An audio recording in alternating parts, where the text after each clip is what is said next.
It's a paradox. The Morrison government, in deep trouble, has produced a budget that's shamelessly designed to try to buy votes. But Labour, censorious in its rhetoric, has found itself having to embrace the budget's central measures. Anthony Albanese neatly summed up the situation in his Thursday night budget reply. "This government might as well have stapled cash to your ballot paper," he said. "And then immediately after, we'll deliver those payments as well, because we know the pressure Australians are under. It was never going to be otherwise." Scott Morrison earlier told Parliament Labour had put up the white flag on the budget. Not exactly. Labour sensibly avoided the battle in the first place.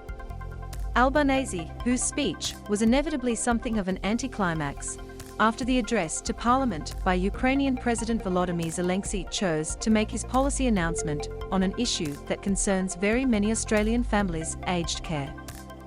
Mr. Albanese had some cut-through lines about the government on Thursday night.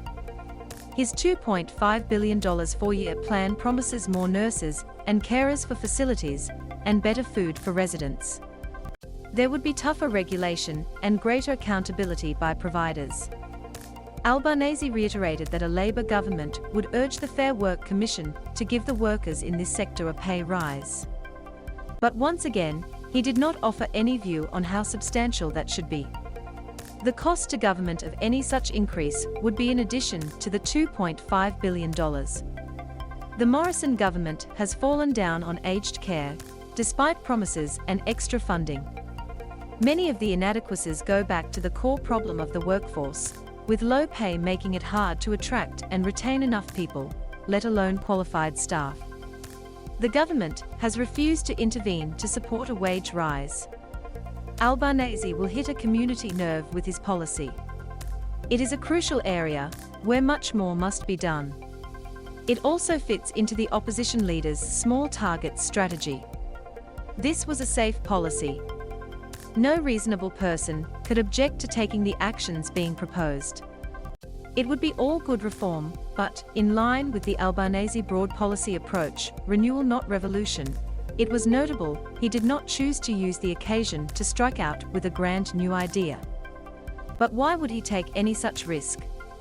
Labour has seared into it from 2019 the danger of being too bold in policy.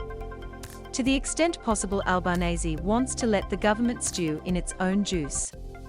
Morrison needs this week's budget to alter the mindset of surly voters, although that is a major ask. Voters are routinely an ungrateful lot. Labour always complained it wasn't rewarded for avoiding a recession during the global financial crisis. It was just criticised for the faults in some of its response.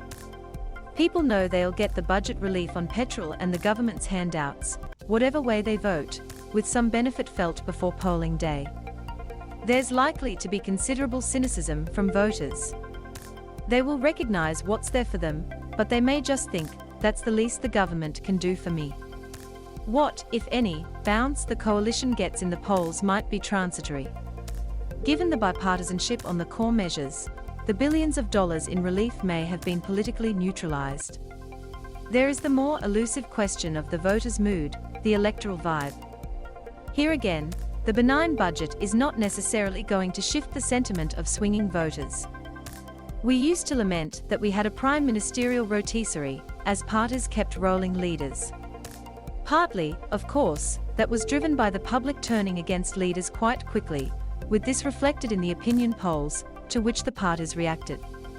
Despite some earlier media speculation, Scott Morrison's leadership has not been threatened from within. But there is a strong feeling, including within the government, that he's reached as used-by date with many voters. After the miracle victory of 2019, his credibility has been progressively hollowed out during the term. The leader so praised as a strong campaigner verges on a caricature, seen as not there when he should be, out of touch and arrogant.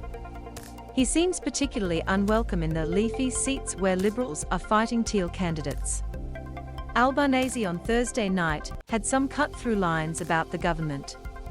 They are asking you to trust them, that somehow they'll be better in their fourth term.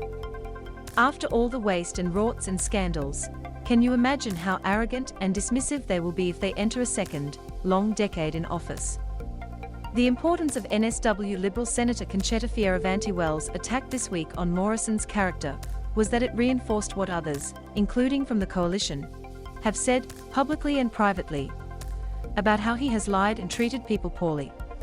Of all the marks against Morrison, the 2019-20 bushfires were perhaps the most damaging.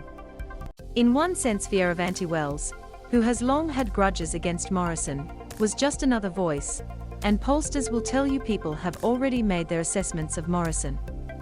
But her furious speech publicly reopened the issue of what sort of man he is, with crossbenchers Jackie Lambie and Pauline Hanson jumping in to have their say, and John Howard coming to Morrison's defense, suggesting he is forceful rather than bullying.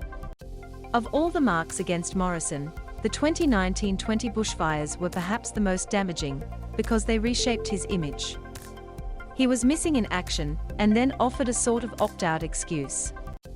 Leaders start with a store of political capital, which they progressively spend. Invested in a way perceived to benefit their shareholders, the voters, it can grow. But mistakes and misdeeds can erode the capital, to the point of bankruptcy, which in political terms is the loss of an election or leadership. We'll know in May whether Morrison enters political bankruptcy, but there is little doubt he's been running dangerously close. Michelle Grattan is a professorial fellow at the University of Canberra and chief political correspondent at The Conversation, where this article first appeared.